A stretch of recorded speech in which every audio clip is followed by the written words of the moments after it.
Ce programme est financé par les amis et partenaires du ministère de Joyce Meyer.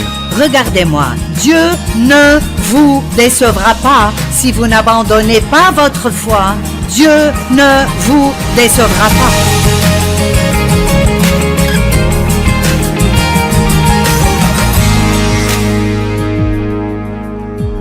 Je fais une série que j'appelle « Siéger, se tenir debout, marcher et courir ». La Bible, en fait, nous dit de faire toutes les 4 de ces choses. Siéger en Christ, ce qui veut dire entrer dans le repos de Dieu. Ce genre de repos dont Peter parlait ce matin quand il nous a exhortés. Et le genre de repos que Dieu nous offre n'est pas nécessairement un repos pour nos corps, bien que ce soit très important aussi. Mais ce genre de repos est un repos pour votre âme. Vous pouvez avoir une vraiment bonne nuit de sommeil, mais si vous êtes en colère, alors vous n'êtes pas au repos. Vous pouvez aller en vacances, mais si vous êtes inquiet tout le temps, alors vous n'êtes pas au repos. Et tout doit être, ne manquez pas cela, tout doit être fait à partir d'une position de repos. Je travaille ici ce matin, mais je me repose en Dieu. Et donc, le mot « repos », Peter nous donne une partie de la définition, mais vous verrez aussi dans le dictionnaire grec que le repos que Dieu nous donne n'est pas un repos du travail, mais un repos dans le travail. Combien d'entre vous voudraient élever des adolescents dans le repos? Combien d'entre vous veulent pouvoir vivre dans ce genre de monde qui devient fou, mais le faire dans le repos sans avoir à s'inquiéter et à être anxieux concernant tout? Et si Paul et Lisa, voulez-vous diriger cette église avec Joel dans le repos? Et même à l'église, il y a beaucoup de choses qui pourraient vous déranger dans une église parce que ce sont les personnes abîmées qui vont à l'église. Amen? Et donc, je pense que beaucoup de personnes reçoivent Christ et ensuite on leur dit qu'ils doivent faire quelque chose. Ils ont un rêve ou une vision de Dieu, et donc ils sont nés de nouveau depuis 2 semaines et ils veulent commencer à courir leur course pour Dieu. Mais vous ne pouvez pas faire cela si vous n'avez même pas encore appris à vous asseoir. Donc Mike, si tu peux venir ici, une image vaut 1000 mots. Je vous donnerai un exemple. Voici le pasteur de notre équipe, Mike Shepard.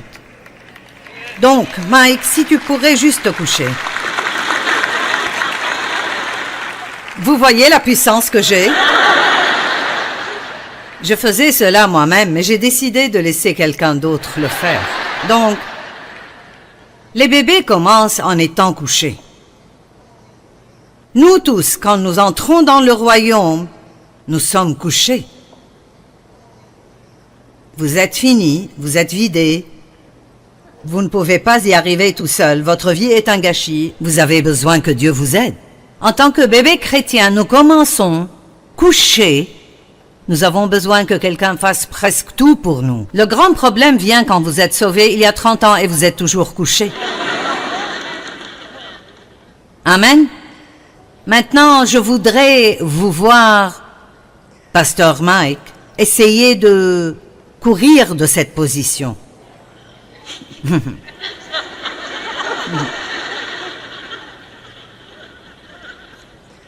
Savez-vous combien nous luttons en essayant de faire des choses avant leur temps parce que nous avons des choses qui ne marchent pas dans nos vies? Assieds-toi, s'il te plaît. Tu peux t'asseoir. Très bien. Maintenant, nous faisons du progrès. Ceci représente savoir qui vous êtes en Christ et entrer dans le repos de Dieu. Comme par exemple une personne qui siège en Christ se moque de ce que d'autres personnes pensent d'elle. Ne serait-ce pas soulageant? Ou bien c'est le moment d'arrêter de dire oui alors que votre cœur crie non. Oui, wow, j'ai entendu un wow, vous savez. Au lieu de sentir que vous devez garder tout le monde heureux, pourquoi ne pas suivre la direction du Saint-Esprit et le laisser vous rendre heureux? D'accord. Maintenant, en tant que bébé, la première chose que nous apprenons à faire est de nous asseoir. Puis nous rampons, nous marchons et nous courons. D'accord, tu peux te lever et te tenir debout. Vous voyez, en tant que chrétien, on nous dit de tenir ferme et nous parlerons de tenir ferme à travers toute tempête dans la vie. Mais ce que je veux dire est, vous ne pouvez pas tenir ferme sur vos jambes si vous ne savez pas comment rester assis à l'intérieur.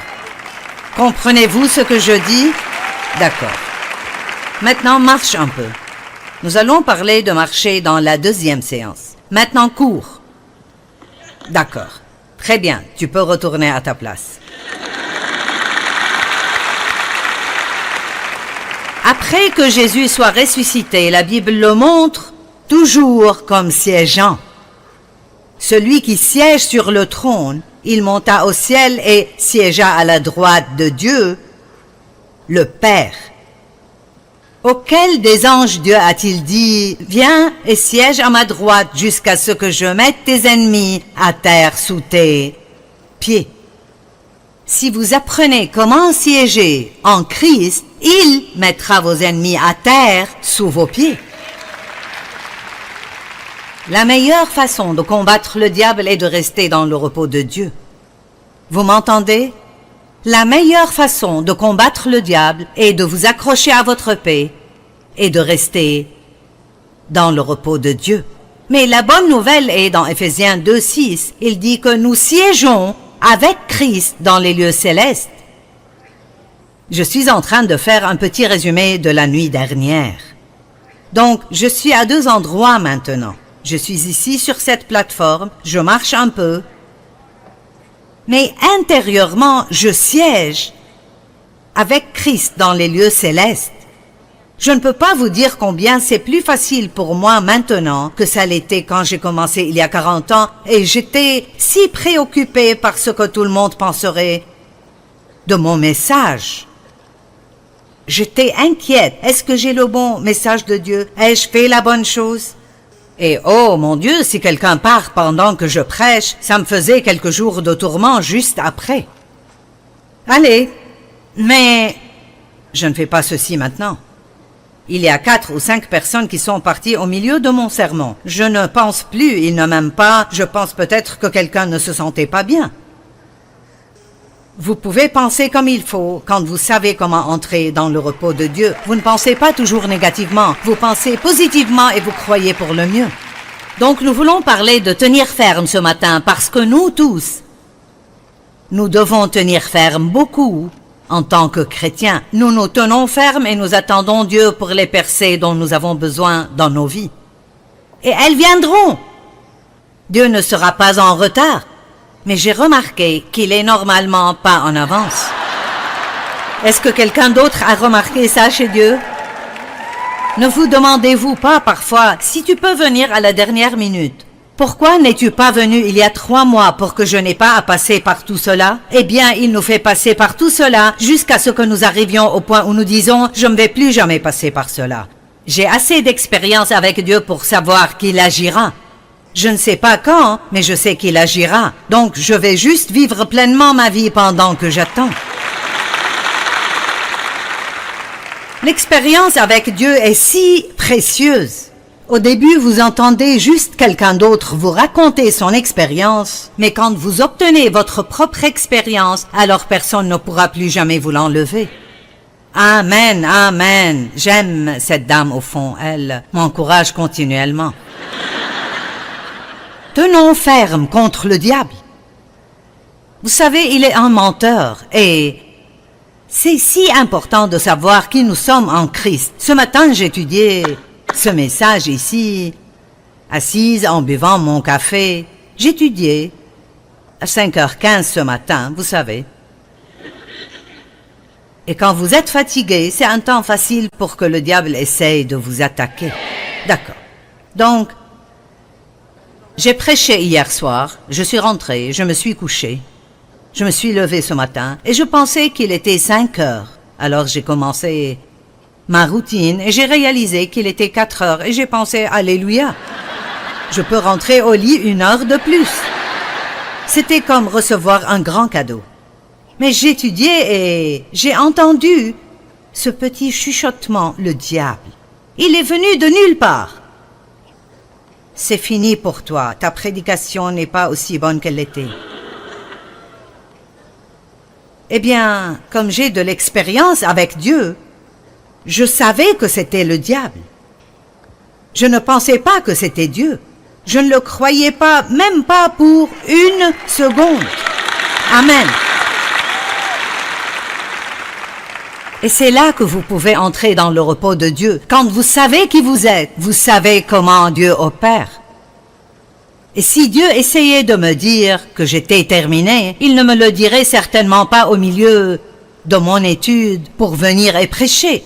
Nous devons reconnaître les mensonges de Satan parce que tellement de personnes sont trompées. Elles croient des choses qui ne sont absolument pas vraies. Mais si vous croyez quelque chose, bien que ce ne soit pas vrai, ça devient vrai pour vous. C'est votre réalité.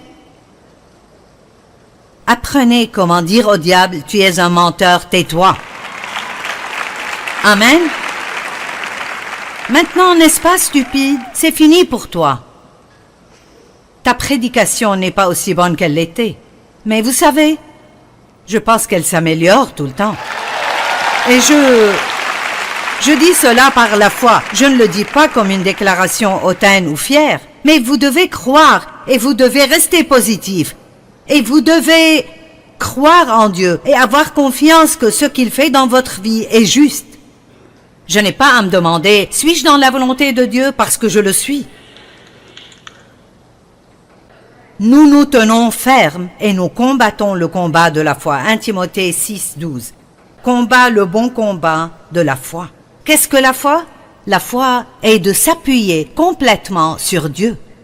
C'est de croire ce que vous ne pouvez pas voir parce que cela a été promis dans la parole de Dieu. Mais parfois, nous devons nous battre. Et parfois, le plus grand combat que nous combattons n'est pas de combattre dans la chair, mais de combattre dans l'esprit. Comprenez-vous cela? Par exemple, vous ne pouvez pas changer la personne avec qui vous êtes marié. Maintenant, vous pouvez prier pour eux. Mais ne priez pas seulement pour que Dieu les change, priez pour que Dieu vous change aussi. Et soyez assez humble pour dire, j'ai probablement encore plus de problèmes que cette personne pour qui je prie. Allez, combattez dans l'esprit. Combattez le bon combat, le combat de la foi. 2 Timothée 4, 7 dit, j'ai combattu le bon combat, j'ai achevé la course. C'est ce que je veux faire, terminer ma course. Mes enfants n'aiment pas vraiment ça quand je dis ça, mais j'espère un peu que quand Dieu me prend, je sois en train de prêcher. Ce ne sera pas bon pour vous, mais j'aimerais cela. Ne serait-ce pas une bonne façon de partir? En faisant juste ce que vous avez été appelé à faire et ce que vous aimez faire, vous savez. Je ne veux pas de douleur non plus. J'aimerais juste être une de ces personnes qui partent sans douleur. Pour terminer notre course, nous avons besoin d'être forts. Mais rien du reste de ceci n'arrivera. Vous ne pourrez pas résister à l'ennemi, vous ne pourrez pas marcher la marche de la foi. Il y a tellement de choses que la Bible nous dit. Marcher dans l'amour, marcher dans la foi, marcher dans la paix. Vous savez, marcher comme Christ a marché. Nous avons une marche à marcher. Ce sont toutes les décisions que nous prenons dans notre vie. Mais nous ne pouvons pas les prendre à moins d'apprendre d'abord à nous asseoir, parce que quand vous commencerez à marcher, vous tomberez. Et si vous ne savez pas vous asseoir en Christ, si vous tombez, vous vous sentez condamné. Mais si vous savez qui vous êtes en Christ, vous pouvez vous lever. Vous levez et recommencer à marcher. Combien d'entre vous voudraient éviter toute la peine de la condamnation à chaque fois que vous faites quelque chose de mal? Ouh! Seigneur, aie pitié, j'ai gaspillé tant d'années à faire cela. Il y a un homme dans le chapitre 5 de Jean. Je me moque un peu de lui. Parce qu'il était allongé depuis 38 ans au même endroit et attendait que quelqu'un vienne faire quelque chose pour lui. Jean chapitre 5, 1 à 8, il dit qu'il y avait à Jérusalem une piscine appelée la piscine de Bethesda. Et donc, c'était à Bethesda. Et il y avait 5 porches là-bas. Et une fois par an, un ange viendrait remuer l'eau, et celui qui entrerait le premier dans l'eau obtiendrait un miracle. Et ainsi, ces gens malades, aveugles, boiteux, estropiés, se couchaient autour de cette piscine en attendant de voir qui obtiendrait un miracle l'année suivante. Et Jésus est passé par là, et il y avait un homme, et il lui dit, « Depuis combien de temps es-tu là ?»« 38 ans. »« 38 ans ?» Je me demande si certains d'entre vous êtes couchés depuis 38 ans, comme Mike était allongé ici. Allez, eh bien, aujourd'hui, il est temps de se lever.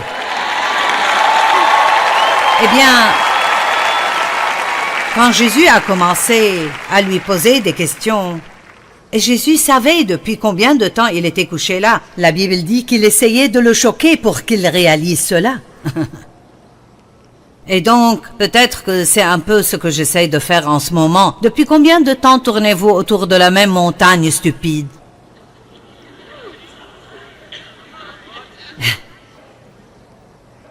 Quelqu'un est-il prêt à aller au-delà de cela, à passer à la prochaine chose que Dieu a pour vous dans votre vie? Quand Jésus a commencé à lui poser des questions, voici ce qu'il a dit. Il a dit, « Seigneur, quand l'ange vient et les eaux sont remuées, je n'ai personne pour me mettre dans la piscine et tout le monde me dépasse toujours. » Allez, vous devez comprendre cela. Ce type était tellement apitoyé sur lui-même qu'il attendait que quelqu'un d'autre vienne et fasse tout pour lui. J'ai dit, il attendait que quelqu'un d'autre fasse tout pour lui. J'ai dit, il attendait quelqu'un d'autre. Arrêtez d'attendre que quelqu'un d'autre vous rende heureux et décidez d'être heureux.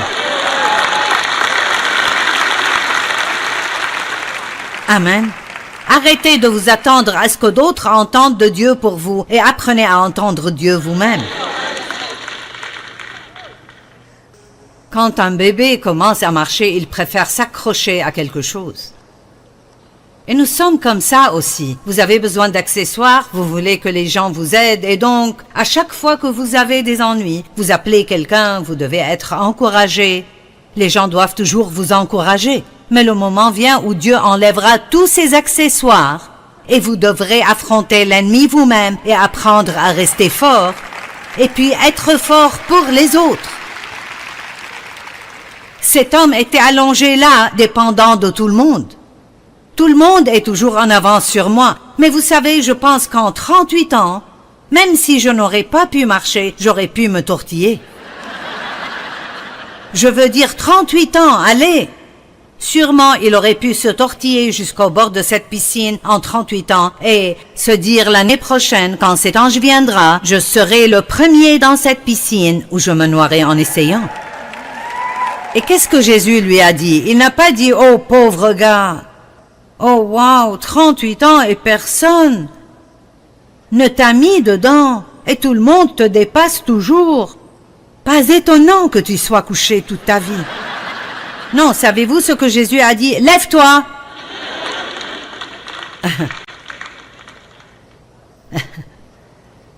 Lève-toi! Dans la Bible, il y a un grand point d'exclamation. Et puis il a dit, et ramasse ton lit, prends-le avec toi. Non seulement Dieu veut que nous nous levions, mais il veut que nous nettoyions notre pagaille que nous avons fait toutes ces années où nous ne faisions rien.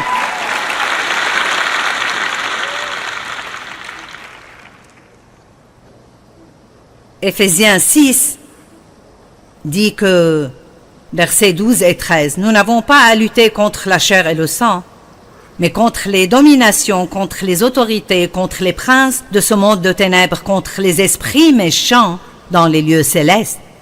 Donc nous combattons une guerre, nous sommes dans une guerre, mais c'est une guerre spirituelle.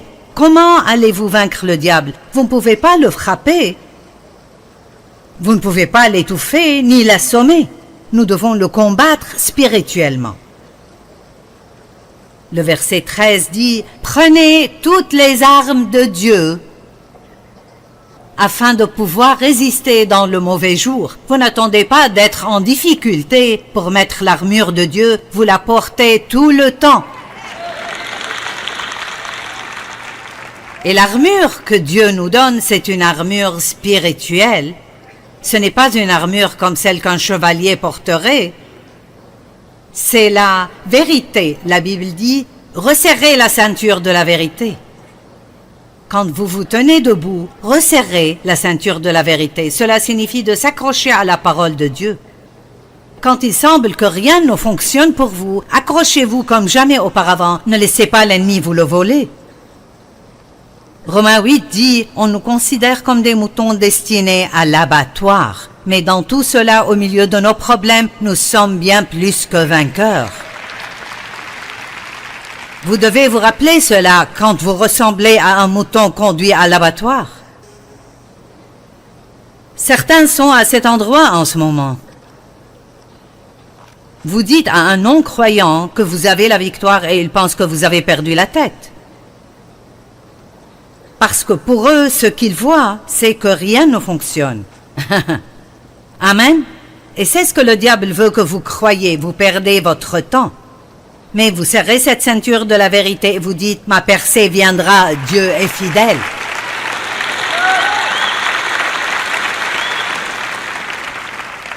La cuirasse de la justice qui couvre votre cœur, c'est de savoir qui vous êtes en Christ. Les chaussures de la paix. Le casque du salut, il faut que vous appreniez à penser comme un chrétien. Levez le bouclier de la foi. Il ne suffit pas de le traîner derrière vous. Quand ces flèches enflammées arrivent, vous le soulevez. C'est ce que j'ai fait quand le diable a dit « Ta prédication n'est plus aussi bonne qu'avant ». Dans l'esprit, j'ai levé mon bouclier de foi et j'ai continué mes études. Amen. Je vous dis ces choses parce que je veux que vous sachiez que peu importe depuis combien de temps vous marchez avec Dieu, l'ennemi essaiera toujours de vous mentir. C'est peut-être un peu moins fréquemment, mais...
Et je pense à cela et je pense que c'est incroyable. Après toutes ces années et tous les milliers et milliers de sermons que j'ai prêchés, pourquoi vraiment, au milieu de mes études, est-ce que j'entendrai quelque chose comme ça? Parce que Satan est un menteur et il veut toujours vous faire. Maintenant, écoutez, doutez de vous-même. Allez, nous avons 3 personnes heureuses ici. Attention, je commence à m'enthousiasmer.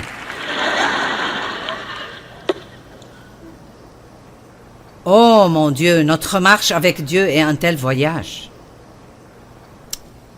L'épée de l'esprit, vous maniez l'épée de l'esprit qui est la parole de Dieu. Lorsque vous êtes dans une bataille, vous devez déclarer la parole de Dieu.